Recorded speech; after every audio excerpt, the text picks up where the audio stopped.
Bu, bisa dimulai nggak Bu? Bisa. Bismillahirrahmanirrahim. Assalamualaikum warahmatullahi wabarakatuh.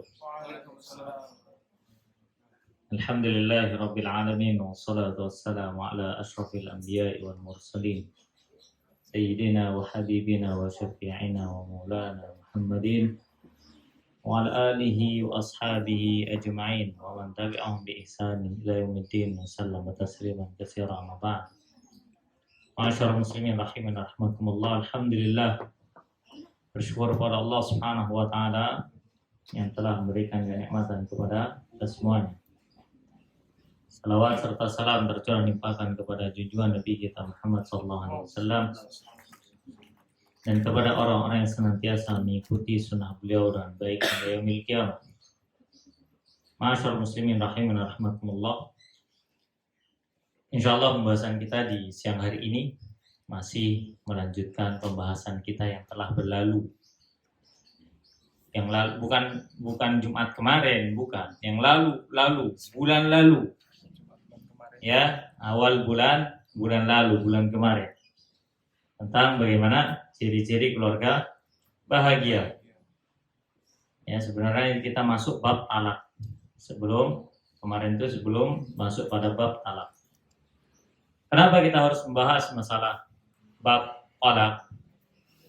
Ya, membahas masalah bab talak. Di sini banyak itu. Yang duduk. Kasihan kalau. Enggak masuk. Ada peserta baru. Enggak. Jadi kita belajar tentang talak. Karena dalam rumah tangga, pelajaran tentang fikih talak ya, itu penting. Karena rata-rata luar biasanya kaum muslimin tidak mengerti tentang talak. Akhirnya yang ada adalah membina rumah tangga tanpa ilmu, cerai pun nggak pakai ilmu. Heran kadang. Mau nikah saja nggak punya ilmunya. Mau cerai saja nggak punya ilmunya. Banyak orang menyangka bahwa perceraian itu sudah selesai. Padahal tidak semudah itu. Banyak orang mengatakan ya kalau nggak cocok sama suaminya atau sama istrinya tinggal ceraikan saja. Memang enak kalau ngomong. Tapi kalau tahu ilmunya ternyata perceraian dalam Islam itu masuk pada bab yang paling sulit untuk dibahas. Perceraian itu bab paling sulit untuk dibahas. Mungkin kita kira ya wes cerai yang penting suami mentalak istrinya atau istri meminta bercerai dari suaminya. Ya.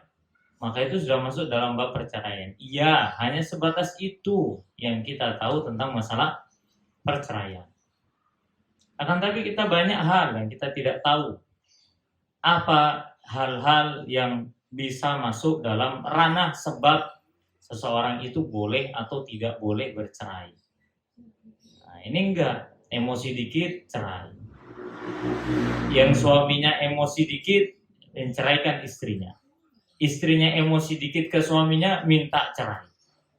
Nah, ini lucu-lucuan ini. Kalau ada rumah tangga masalah sepele cerai, nggak usah diceraikan sudah. Biarin aja dia, hancur-hancur di dalam udah dua-duanya.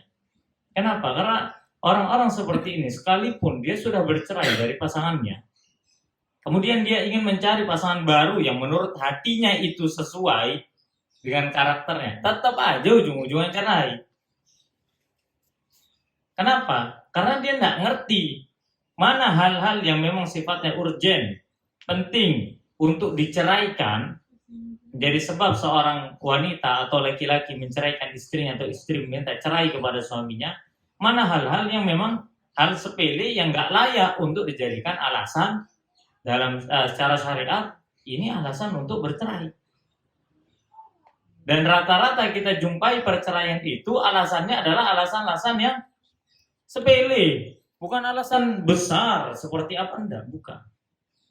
Bahkan terkadang rumah tangga itu yang lebih kacau lagi, alasan sepele dijadikan sebab perceraian, alasan yang besar itu malah dimaklumi. Paham maksudnya? Ayo sekarang Anda tanya sama antum sebelum masuk bahas cerai-ceraian ini. Apa patokan atau alasan-alasan yang diperbolehkan dalam syariat untuk melakukan perceraian? Apa contohnya? Contohnya apa? Nusyuz? Cerai begitu? Enggak juga. Enggak langsung main sikat cerai. Bojoku ini sikat cerai. Enggak. Apa? Ya kan kadang laki-laki kalau udah emosi cerai mainnya. Antum ngelamar perempuan enggak pakai ilmu, nyerain anak orang pun enggak pakai ilmu. Gimana tuh? Pantaslah Indonesia ini melahirkan generasi rendah literasi. Lu tahu Indonesia ini rendah bacanya itu nomor 4. Rendah baca, negara paling rendah baca Indonesia ini nomor 4 sedunia. Yang paling rendah lo ya, bukan yang paling tinggi. Jepang aja urutan kesekian. Indonesia nomor 4. Pantes memang. Makanya kalau kata orang-orang bilioner, dia mengatakan apa? Nah, jangan percaya kepada orang yang di rumahnya TV-nya lebih besar daripada perpustakaannya. Jangan percaya sama omongannya orang yang TV-nya lebih besar daripada ukuran TV-nya lebih besar daripada perpustakaannya. Kenapa? Karena otomatis dia rendah literasinya. Rendah cara keilmuannya itu rendah. Makanya nyangkut juga masalah rumah tangga akhirnya kan. Ayo sekarang coba kasih contoh. Sebutkan contoh seseorang atau sesuatu disebut penyebab perceraian. Apa contohnya? Perselingkuhan. Itu perkara besar. Yang boleh untuk bercerai? Kekufuran. Apa? Apalagi Bu? Oh, KDRT. Kekerasan dalam rumah tetangga. Bukan rumah tangga lagi. Oke, rumah tetangga. Oke, KDRT masuk. Apalagi tadi kekufuran masuk. Perselingkuhan masuk. Terus apa lagi? Nafkah? Ekonomi bisa menjadi alasan seorang boleh bercerai? Dan ini penjelasannya panjang. Masing-masing yang antum paparin itu butuh penjelasannya panjang.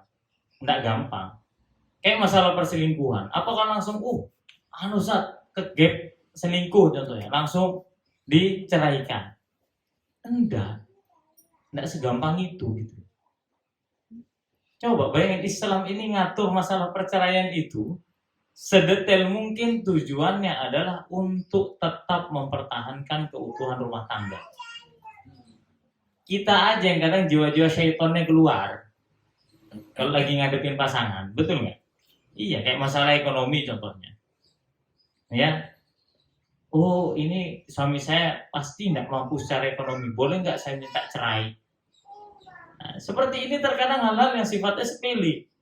Tidak mampu secara ekonomi itu patokannya seperti apa kan gitu? Ya, apa karena sebab penyakit berat, apa karena sebab ini dan itu, banyak hal yang harus dibahas dalam masalah perceraian.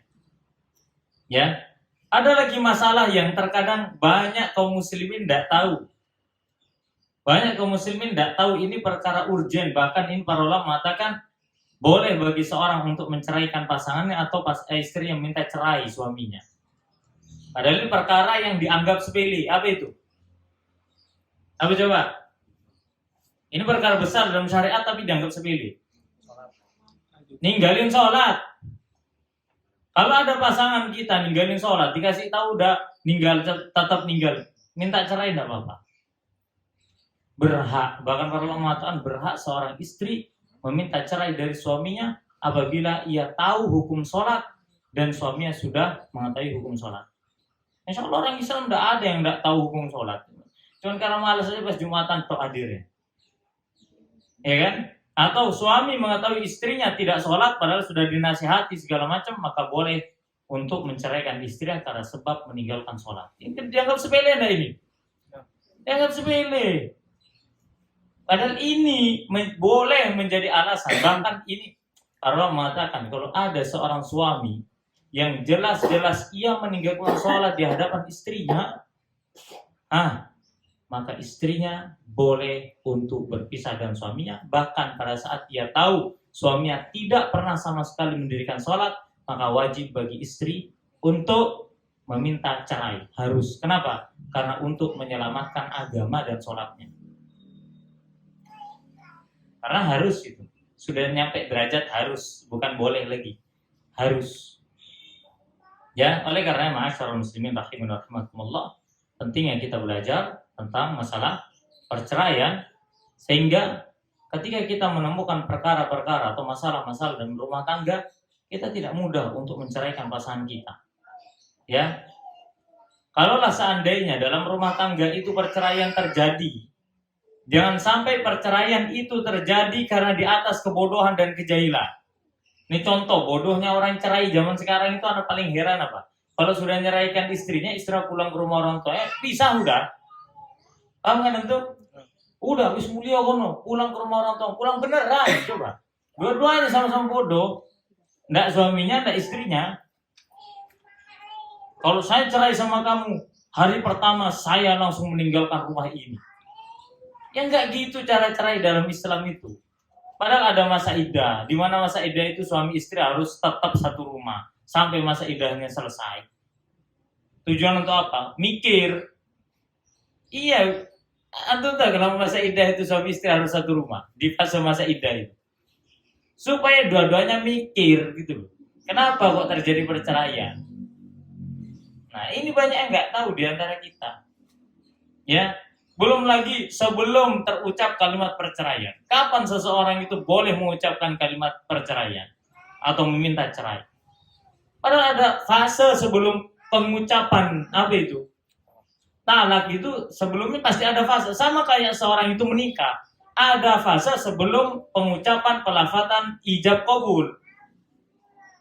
Kan nggak ujuk-ujuk tiba-tiba orang laki datang ke yang belum nikah nih, ya kan? Datang ke rumah perempuan nggak dikenal atau apa, Pak saya nikahin sama anaknya, oh iya jadi gitu. Kan nggak mungkin gitu loh. Nggak layak banget kayak gitu. Ya kan? Ngeliat perempuan langsung disamperin ke rumah, langsung dilamar, langsung dinikahin jam itu juga, kan enggak. Ada proses nador, ada proses lamar, ada proses begini, ada begini. Itu ada semua. Kenapa giliran perceraian itu tidak seperti halnya proses pada saat di awal ia menikah? Padahal dalam Islam proses perceraian itu lebih sulit daripada proses menikah. Tapi digampangkan oleh kita sendiri. Oleh karena ma'asyiral muslimin rahimakumullah, pantaslah apabila angka perceraian itu naik sekitar 40% di semua negara. Terutama di Indonesia ini naiknya tiap tahun tuh 40% angka perceraian. Sampai datang ke tapaan itu sana pengadilan agama, tanyain lah. Anak kalau kadang antar anak lewat situ tuh kadang ada yang nangis, suaminya dalam mobil, istri nangis sama maknya di luar. Ada yang begini, ada yang begitu, ada yang... Kadang sampai istri anak itu ngelihat tuh, kenapa itu kok nangis? Kan mau cerai kayak gitu tuh biasanya. Mau cerai, nanti giliran sudah sidang pengadilan, menyesal begini. Ya, ada aja memang perbuatan syaitan untuk menceraikan suami istri. Ma'asyiral muslimin rahimakumullah, perlu diketahui bersama bahwa talak dalam Islam itu merupakan perkara yang dibenci oleh Allah Subhanahu wa taala. Talak itu perkara yang dibenci oleh Allah Subhanahu wa taala. Meskipun hukumnya adalah boleh ya. Talak itu hukumnya kalau masuk dalam ranah fikih, talak itu hukumnya ada di tengah. Mubah. Gitu loh. Nah, berarti perkara yang mubah itu bisa masuk dalam kategori bisa ditarik nanti ke perkara sunnah, naik lagi perkara wajib. Bisa jadi mubah itu turun dikit jadi makruh, bisa jadi perkara mubah itu jadi haram. Tergantung situasi dan kondisinya. Ya. Sama kayak talak. Kapan talak itu wajib? Kapan talak itu menjadi sunnah? Kapan talak itu menjadi mubah? Apakah talak mubah itu pada saat guyon-guyon ini tak cerai kan dia, ya wis mas gitu. Enggak boleh, tetap haram hukumnya seperti itu. Atau talak yang sifatnya makruh itu seperti apa? Talak yang sifatnya haram itu seperti apa? Ini kadang saking emosinya ya. Saya talak kamu. Padahal itu talak yang haram. Jatuh iya, haram iya. Jatuh nggak talak 3 langsung sekaligus?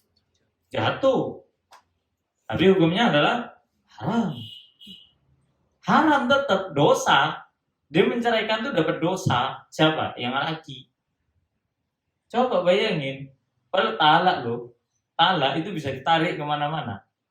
Ya. Maka talak itu adalah perkara yang dibenci oleh Allah Subhanahu wa taala karena Allah Subhanahu wa taala menetapkan fungsi dari manusia diciptakan berbeda jenis kelamin tujuan adalah untuk menikah, bukan untuk bercerai. Oleh karena dalam Islam tidak boleh ada sedikit pun niatan bagi setiap orang yang ingin membina rumah tangga ada niatan sedikit pun untuk bercerai. Tidak boleh. Setiap pernikahan yang diniatkan untuk bercerai maka para ulama mengatakan pernikahannya adalah pernikahan yang fasid, pernikahan yang rusak. Karena ia bertentangan dengan tujuan Allah Subhanahu wa taala menciptakan manusia dan membuat syariat pernikahan. Ada nggak pernikahan yang tujuan untuk bercerai? Ada nggak? Ada. Bukan nggak ada. Contoh nikah mut'ah.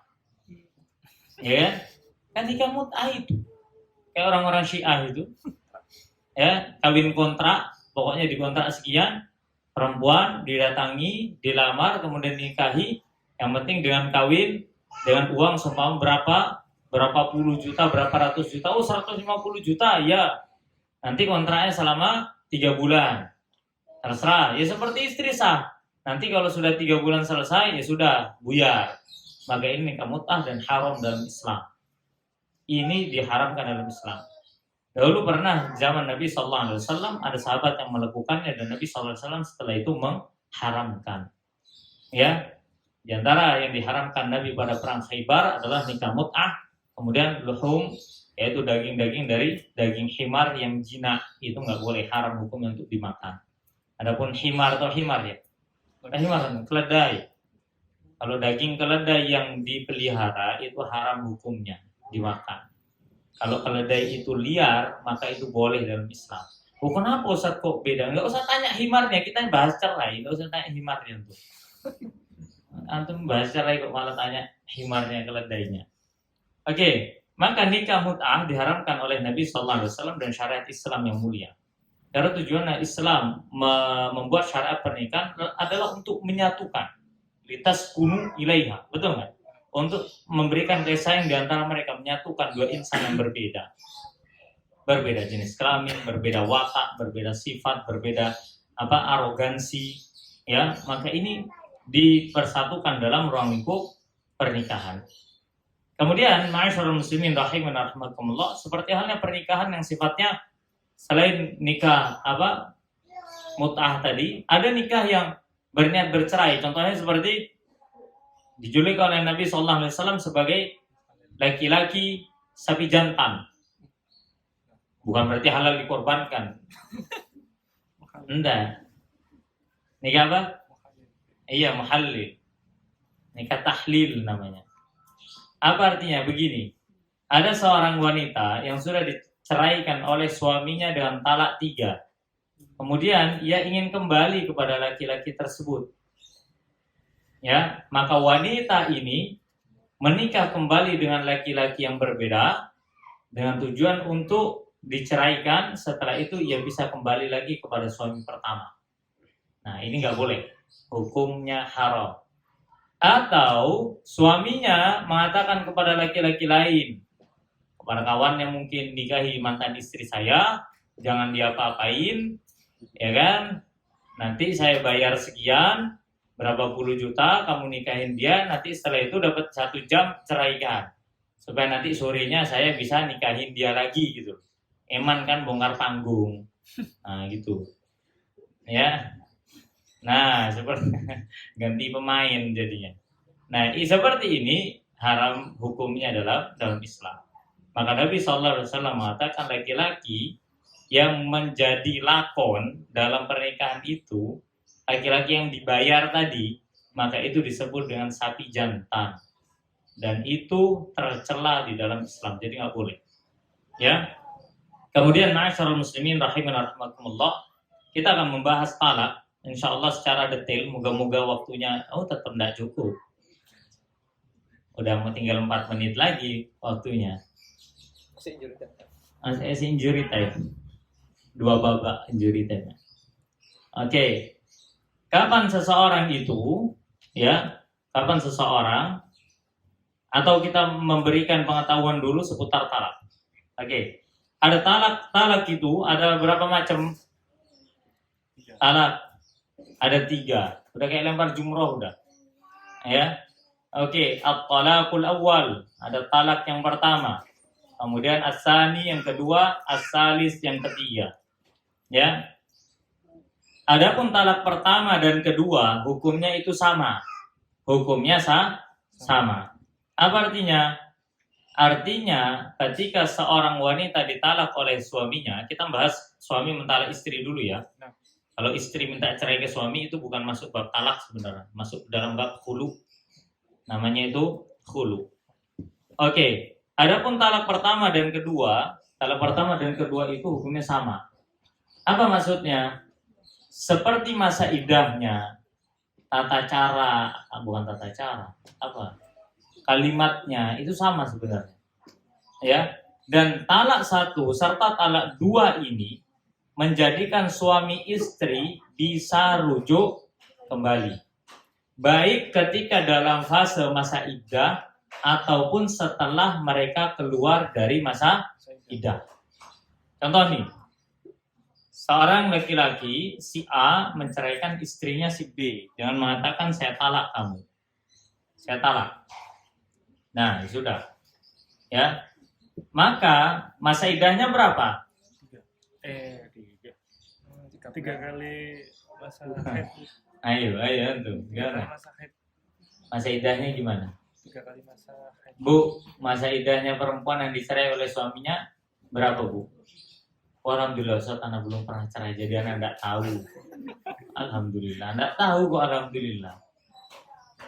Gimana? Berapa masa iddahnya?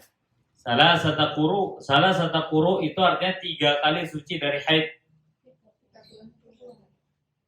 Kok 3 bulan 10 hari sih? Kebanyakan. Dalam Al-Quran tuh nggak ada 3 bulan 10 hari. Adanya arba'ata asyhurin wa asyra. 4 bulan 10 hari. Itu kalau ditinggal mati. Gini nih coba. Saking nggak tahunya tuh. Allah musta'an. Jadi masa iddahnya seorang wanita itu salah satu kuru, ya, 3 kali suci dari haid. Para ulama ada mengatakan apakah 3 kali haid atau 3 kali suci dari haid. Beda ini. Kalau 3 kali haid itu otomatis dari haid bulan pertama, haid di bulan kedua, dan haid di bulan ketiga. Mau dia baru mulai haidnya di bulan ketiga, baru mulai dari hari pertama, atau belum suci atau sudah suci. Nah, kan tapi pendapat yang lebih rajih adalah setelah wanita suci dari 3 kali haidnya. Jadi dia sudah melewati fase haid 3 kali, kemudian suci, maka masa iddahnya sudah selesai. Masa tenggangnya sudah habis. Nah, kayak gitu. Begitulah kenapa di awal pertemuan kan anak tanya seputar haid segala macam. Kenapa? Penting. Haid itu penting bagi seorang wanita, itu bukan cuma sekedar rutinitas bulanan, enggak. Di situ ada ilmu, terutama masalah perceraian. Karena enggak boleh seorang wanita itu ketika dia belum haid yang ketiga, dia kayak menerima pinangan laki-laki. Ya, ataupun para ulama mengatakan yang lebih ringan lagi adalah mengiyakan atau melakukan perjanjian. Oh, nanti kalau masa iddah enggak apa-apa wis, kalau kamu mau nikahin saya enggak apa-apa gitu. Itu ada sebagian besar para ulama, tapi ini enggak boleh seperti ini. Oh, sudah tahu langsung diincar. Ya kan? Iya, aku tunggu jandamu segala macam. Nah seperti itu, ya inden itu PO. Ya, pre-order. Nah, seperti itu enggak boleh dalam Islam. Kenapa? Dia harus menyelesaikan masa iddahnya. Kemudian pada talak 1 dan talak 2, masa iddahnya adalah 3 kali kuru, 3 kali suci. Dan pada masa iddah tersebut, seorang suami wajib tinggal bersama istrinya. Seorang suami pada saat masa iddah itu apa yang harus dia lakukan? Pertama, dia harus tinggal bersama istrinya sebagaimana tidak terjadi apa-apa. Paham? Nggak boleh dia meninggalkan istrinya, pisah dari istrinya, nggak boleh. Harus di rumah. Ustaz, kalau berangkat kerja, ya berangkat kerja ya kerja. Itu memang sudah nafkahnya kan gitu. Yang kedua, seorang suami tetap menjadi suami pada fase masa iddah. Fase iddahnya, wanita itu dia tetap berstatus punya suami. Bukan berarti buyar, dapat seminggu cerai buyar. Enggak. Maka kewajibannya harus memberikan nafkah. Nafkah harta maksudnya. Ya kalau antum mau nafkah batin ya otomatis rujuk. Ya seperti itu. Kemudian yang ketiga, seorang suami apa yang harus dilakukan ketika dia sudah menceraikan istrinya dan masih dalam masa iddah? Dia tetap harus berbuat baik kepada istrinya seperti ia belum menceraikannya. Nah, berat nggak kayak gini? Berat. Karena pada saat itu seorang laki-laki setelah dia sudah benar-benar terucap, oke, egomu itu harus berhenti sampai situ, paham nggak? Mungkin laki-laki perempuan ini sudah cerai, udah, suaminya udah menceraikan istrinya, sudah. Pada saat laki-laki itu sudah mengucapkan talak, itu sudah final dari egonya. Hari berikutnya ia tidak boleh membawa egonya itu. Sudah, itu sudah melekat pada diri istrinya. Paham sampai sini ya? Paham nggak Bu maksudnya? Jadi benar-benar laki-laki ini nggak boleh meneruskan kayak marahnya, kecewanya, itu nggak boleh. Dia harus mengosongkan hatinya dari kesalahan istrinya, karena sebentar lagi dia pasti akan berpisah.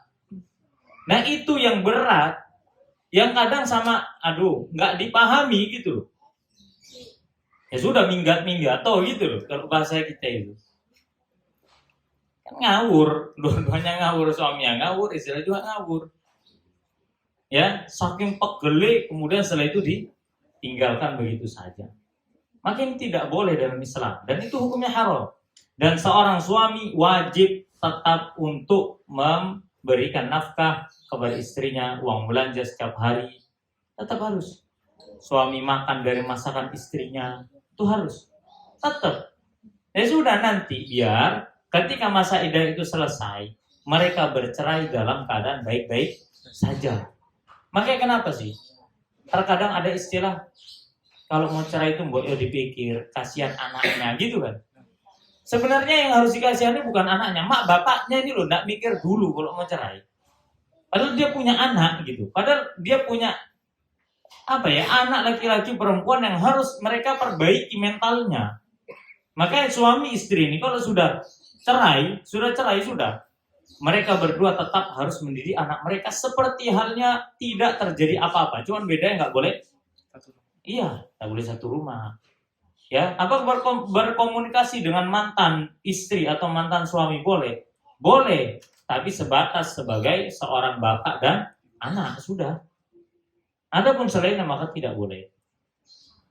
Ya, ini apabila talak 1 dan talak 2. Boleh nggak rujuk kembali? Boleh. Sama dapat sebulan bercerai, ini talak 1 atau talak 2 ya. Kemudian dia berpikir, ya Allah, sudahlah saya ingin rujuk lagi. Ya sudah, katakan kepada istrinya, ayo kita rujuk yuk, rujuk. Sudah rujuk.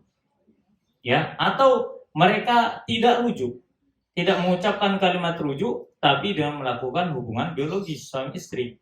Maka ini para ulama mengatakan otomatis rujuk. Loh Ustaz, kalau ternyata habis itu saya tetap lanjut masa iddahnya, itu kayak iso loh. Jadi perceraian langsung terhapus gitu loh. Paham ya? Langsung terhapus dan langsung rujuk kembali. Lah kok bisa suami istri hubungan biologis tidak sadar itu piye corone? Nah, itu loh. Ya kan? Maka tetap ditetapkan sebagai sesuatu yang bersifat rujuk. Kemudian juga, nah ini yang harus diperhatikan lagi.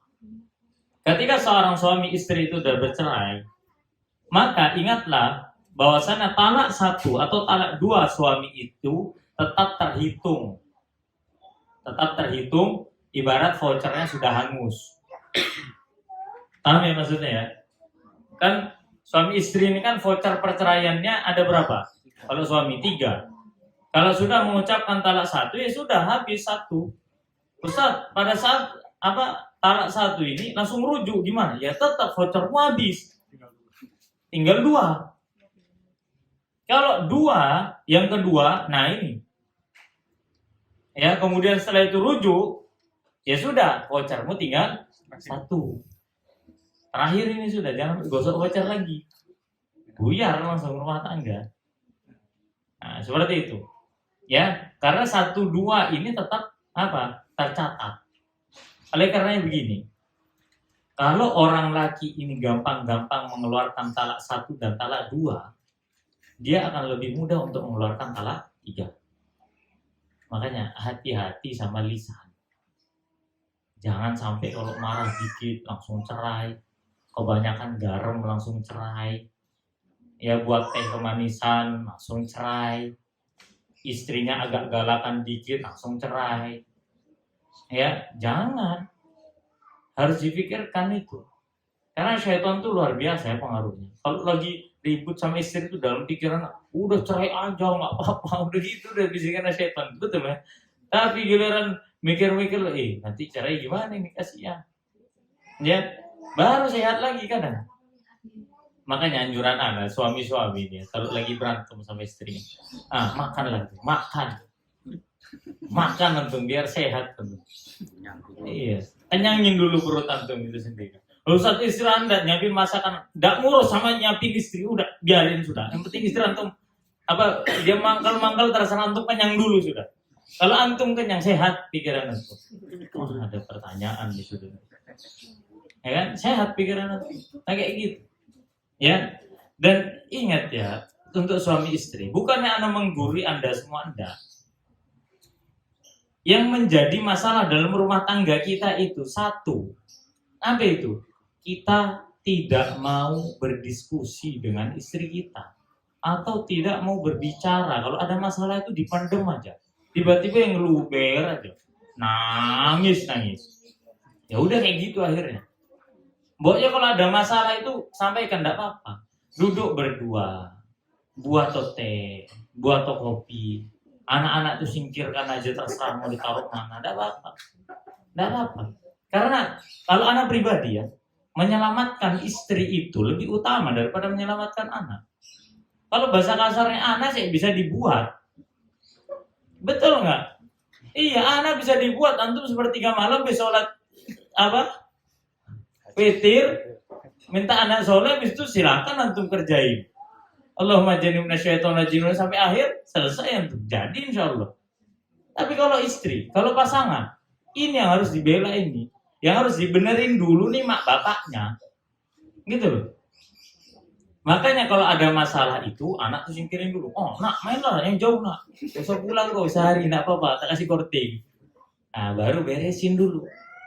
Emaknya beresin dulu. Atau bapaknya beresin dulu. Ajak bicara.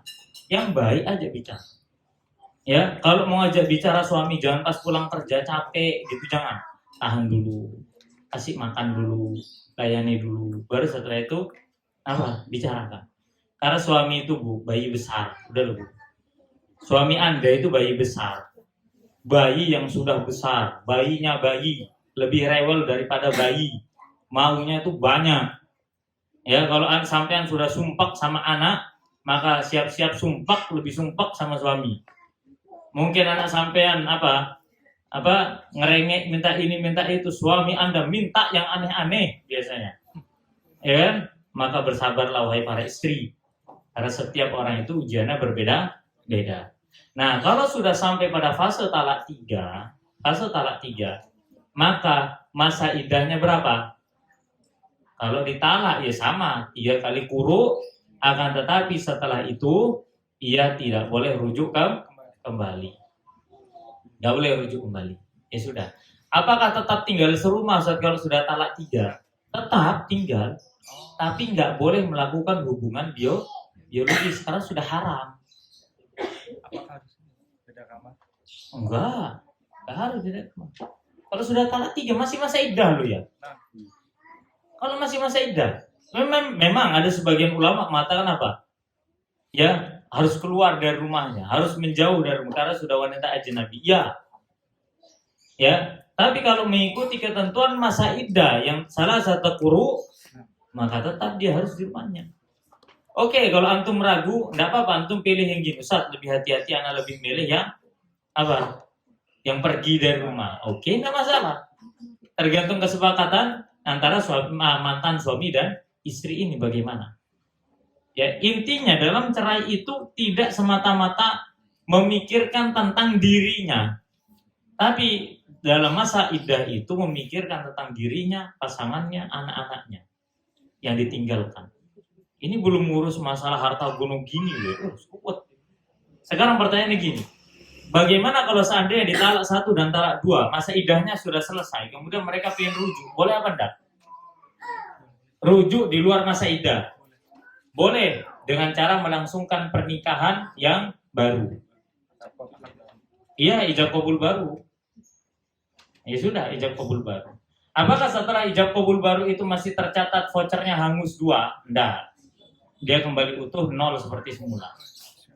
Nah, seperti itu. Oh sudah Ustaz kalau gitu ya jangan. Jangan nyoba-nyoba. Setan lebih pintar daripada antum. Gitu. Nyoba adu mekanik sama setan buyar.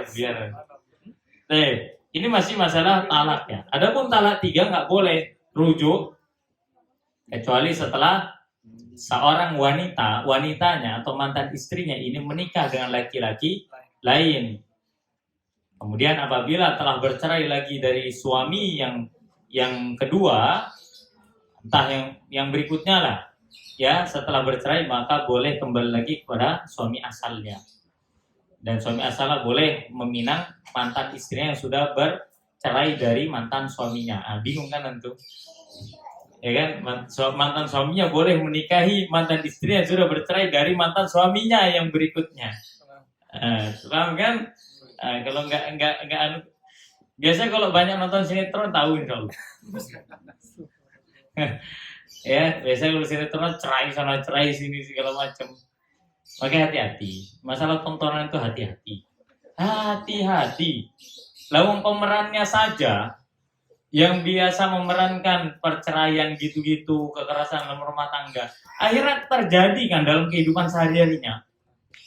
Tidaklah penulis lagu itu menulis lagu kecuali sesuai dengan alur hidupnya. Alur hidupnya, betul kan? Iya. Dia seperti menuliskan tentang kehidupan sendiri, sudah begitu. Ujung-ujungnya nanti bunuh diri segala macam. Karena alur hidupnya dia ungkapkan dengan maksiatnya. Maka itulah seperti anak rumah tangga. Maka perlu hati-hati terhadap tontonan. Wallahu a'lam bishawab. Udah, itu saja yang bisa Anda bahas. Ini ada pertanyaan. Contoh kalimat talak. Oh iya, tanggungnya. Contoh kalimat talak. Ini banyak contohnya. Seperti yang sore ya. Yang sore ada kalimat yang sharih, ada yang ghairu sharih. Ada kalimat talak yang memang jelas, ada yang tidak jelas atau enggak secara langsung. Kalau yang secara langsung ya saya talak kamu, kayak gitu. Ya, saya talak kamu, tolak tuki kalau bahasa Arabnya, saya talak kamu, ya sudah, itu kalimat yang paling sore. Ayo kita cerai saja yuk, udah, gitu. Nah, jadi cerai ngajak-ngajak gitu. Ya, itu sore namanya, masuk dalam bab kalimat perceraian yang jelas, yang sore. Ada yang ghairu sore yang tidak jelas. Contoh seperti pulanglah engkau ke rumah orang tuamu. Kalau kamu memang tidak bisa melanjutkan rumah tangga, silakan engkau melanjutkan kehidupanmu sendiri. Nah, nggak usah ngurusin saya lagi. Nah, kalau kamu nggak mau dengerin saya bukan lagi suamimu. Nah, itu termasuk yang talak. Iya, termasuk talak itu. Kalau kamu nggak mau diurus, ingat, jangan panggil saya suamimu karena saya bukan lagi suamimu. Nah itu hati-hati kalimat seperti ini. Ternyata kerjain. Sudah bukan suamimu, iya kan? Iya, maka harus hati-hati. Sama kayak para ulama mengatakan, kalau kamu keluar rumah lagi, maka kamu otomatis diceraikan. Nah, jadi ketika wanita itu keluar rumah, langsung jatuh talaknya. Itu kalimat talak yang bersyarat. diikat dengan syarat-syarat tertentu, maka itu kalau melanggar syaratnya bisa langsung jatuh talaknya. Udah bang sampai sini ya? Ya, dan itu yang sering banyak terjadi. Kalau di bahasa kita ya banyak. Oh tak pekat wis, wis pekat. Gitu kan? Nah, iya. Ya, Allah alam bisawab.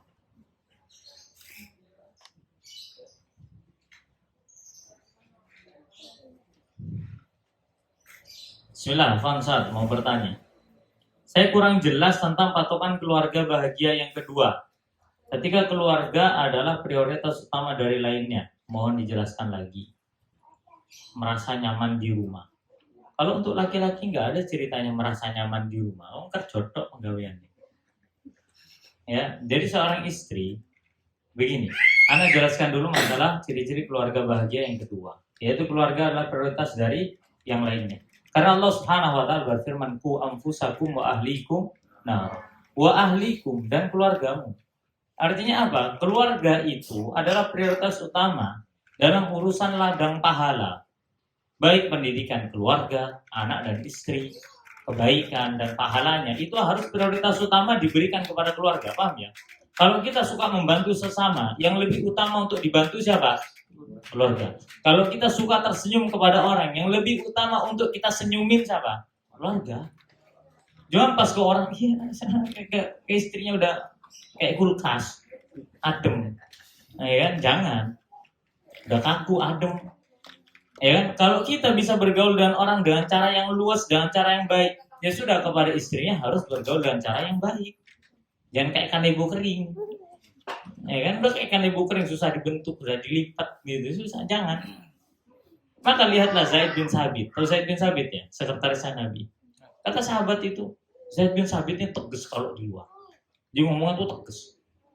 Orang tuh segan. Kalau lihat mukanya dia tuh segan. Kata anaknya ini, bapakku kalau kumpul sama teman-teman itu segan, disegeni. Tapi kalau udah nyampe keluarga, kocaknya minta ampun. Bukan lagi apa ya, kayak adem, kocak. Udah nyampe derajat kocak. Antum tahu kocak, habis lucu sudah. Itulah bagaimana Zaid bin Sabit bisa menempatkan posisinya. Kayak seperti apa? Kalau kita ini keluar rumah bisa berpakaian rapi, ganteng gitu kalau suami ya, maka istri kita lebih berhak untuk kita hadapi dengan cara yang rapi. Aku lebih maksud mengatakan demikian ya. Saya lebih suka berdandan di hadapan istri saya daripada di hadapan orang lain. Kenapa? Karena Allah berfirman, "Walahunna mislul lati 'alaihinna bil ma'ruf." Istrimu mereka lebih berhak untuk mendapatkan perkara yang ma'ruf sebagaimana dirimu pun mendapatkan ma'ruf dari mereka. Jadi sama, ini yang dimaksud dengan memprioritaskan keluarga. Seperti Anda memberikan nafkah. Kalau kita punya uang untuk nafkah, maka yang utama untuk berikan nafkah siapa? Anak istri dulu, baru setelah itu orang tua. Ini buat anak laki ya. Anak istri dulu. Dan jumlahnya juga harus lebih banyak anak dan istri kita. Loh, Ustaz, nanti gimana? Ntar anak dibilang anak durhaka. Ya berarti orang tua kita yang belum paham tentang masalah konsep pembagian nafkah. Ya, seperti itu. Ini harus diperhatikan. Apakah dengan memprioritaskan keluarga itu harus selalu ada di rumah? Ya enggak harus. Lah Nabi aja tiap bulan perang gitu ya. Nabi tiap bulan perang. Iya kan? Otomatis ya enggak selalu bawa istrinya. Enggak ada ceritanya dalam sejarah itu di sirah disebutin Nabi kalau perang bawa bininya, enggak ada. Nabi kalau safar dagang, safar ngapain selain perang baru beliau bawa istrinya. Tapi kalau perang ya mana? Ya, bukan berarti setelah ini istri mengatakan, "Oh, mboknya di rumah gitu loh, suami itu di rumah." Ntar suami di rumah pengangguran bingung mangan opo. Iya kan? Suami enggak pernah ngaji, enggak tahu apa-apa menghukumi suatu di rumah, ya bingung juga istrinya. Ya, maka yang dimaksud dengan memprioritaskan keluarga itu enggak harus ada di rumah. Karena laki-laki memang jiwanya Allah ciptakan untuk di luar mencari nafkah. Justru istri itu yang harus selalu merasa nyaman di rumah. Kebalik, jangan, anak nggak betah Ustaz di rumah, Ustaz. Nggak betah di rumah, antuna ini perempuan nggak betah di rumah, gimana? Wa buyutuhunna khairun lahun. Dan rumah-rumah mereka lebih baik bagi mereka. Oke, yang kemudian ini pertanyaannya Dua. Tapi mukodimahnya pertanyaan juga. Dan apabila masih tinggal dengan mertua, setiap weekend keluar bersama istri dan anak, ya sudah, tidak masalah. Emang kenapa? Ya, setiap weekend keluar bersama istri dan anak, ini bagus. Ya, artinya meluangkan waktu untuk keluarga. Nggak usah weekend yang kayak apa, nggak usah. Bawa ke gor tuh tiap minggu, beliin cilok, seneng udah. Terus mau bawa ke taman lansia, bawa kemana-mana sudah. Nggak usah jauh-jauh, yang murah-murah aja, yang penting bawa keluar. Ya, kadang istri kita butuh apa? Butuh refreshing, jangan healing. Tahu healing ya? Kita itu kadang apa ya? Banyak gaya dalam menggunakan bahasa itu, banyak gaya tapi nggak tahu apa-apa. Healing itu nggak bisa digunakan untuk refreshing, jadi healing nggak bisa. Healing itu kalau antum punya trauma berat yang sampai mengancam nyawa, terus antum melewati masa karantina pemulihan, itu namanya healing. Healing itu bukan ke gunung. Bukan, kayak semama ya, antum punya trauma ketinggian. Caranya itu ya antum harus sering-sering naik tangga, itu namanya healing. Penyembuhan. Iya, penyembuhan pemulihan trauma itu namanya healing.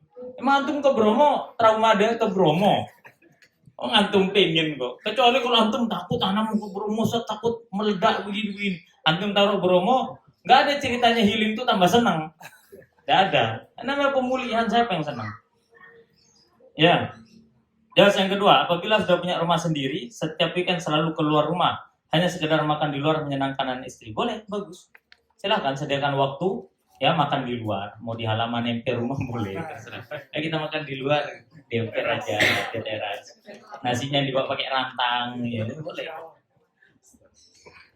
Oke. Nah ini, wallah alam shawab ya. Kemudian ada kertas yang kedua. Terus kalau talak 3, ini nyambung tak? Kok terus? Terus kalau talak 3, apa masa iddah suami istri juga masih tetap satu rumah? Nah ini lebih hati-hati tidak? Sudah gitu aja. Lebih hati-hati tidak. Apa tanggapan tetangga? Padahal jangan dengerin. Padahal udah tahu bercerai tapi dalam masa iddah suami dan istri masih dalam satu rumah. Ya ngapain tanggapan tetangga? Nah, itulah kadang kita ini lebih milih sama omongannya orang daripada prinsip hidup kita sendiri. Ya, Anda pernah bilang kan kepada yang belum nikah juga, nikah itu murah, yang mahal itu omongan tetangga itu. Yang bikin nikah mahal itu sama kayak bercerai. Cerai itu artinya gampang untuk dipahami. Kalau tuh seandainya memang harus terjadi, gampang prakteknya, masa iddahnya gampang. Cuman karena kita nurutin omongan tetangga, ya apa kata tetangga? Ya biarin, tetangga bukan Tuhan. Ya kan, tetangga bukan yang buat syariat, ya biarin. Dan anehnya, kalau pertanyaan seperti ini, anehnya apa coba? Kok bisa tetangga tahu kalau antum cerai?